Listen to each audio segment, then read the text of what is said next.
Good evening, Mike and Jackie. It was a jam-packed house tonight as all 9 candidates were at tonight's forum. Now, just like we've seen in similar events, they each took turns answering questions on a number of issues and also had an opportunity to tout to the public why they believe they are fit to be the mayor of Chicago. Residents of the 47th Ward filled the auditorium at Lane Tech High School for tonight's event, which was moderated by WGN's Ben Bradley. The first question was how the candidates plan to upgrade CPE's technology to better respond to 911 calls. We could be using ancillary officers or part-time officers, retired officers, to come take calls, for example. This Roderick Sawyer says is on top of removing the gang database, something candidate Brandon Johnson notes he helped eliminate for the county.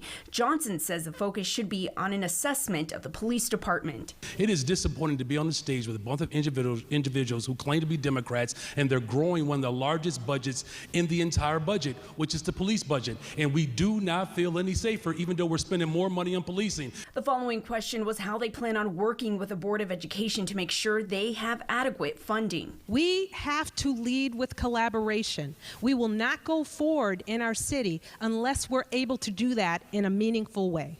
Lightfoot says it's about more funding from Springfield. The legislation that some champion that is currently the law would cut off any ability of the city of Chicago to influence the programs, the infrastructure, the investments, and CPS. That doesn't make any sense to me. That it was on the topic of pensions. What would you propose city government to do to climb out of this pension hole? There's some conversations that we should have about re-amortization.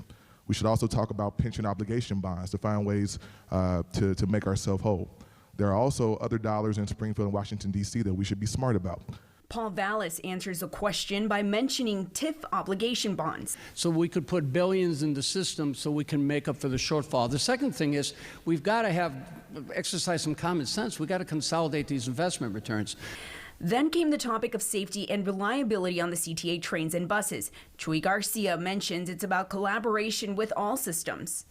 I've been in conversations with the CTA, with Metro, and with PACE because they need to collaborate. We're also anticipating huge deficits in the coming years that need to be addressed only by integrating all the members of the Regional Transit Authority. For Willie Wilson, that means enforcing rules. You need to have more strict rules. People shouldn't have to be sleeping on the CTA.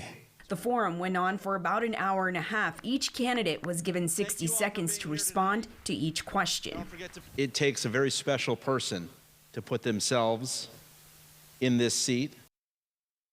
Chicago mayoral election is on February 28th, and Mike and Jackie, if none of the candidates get at least 50% of the vote, well, the top 2 candidates will then go into a runoff election on April 4th.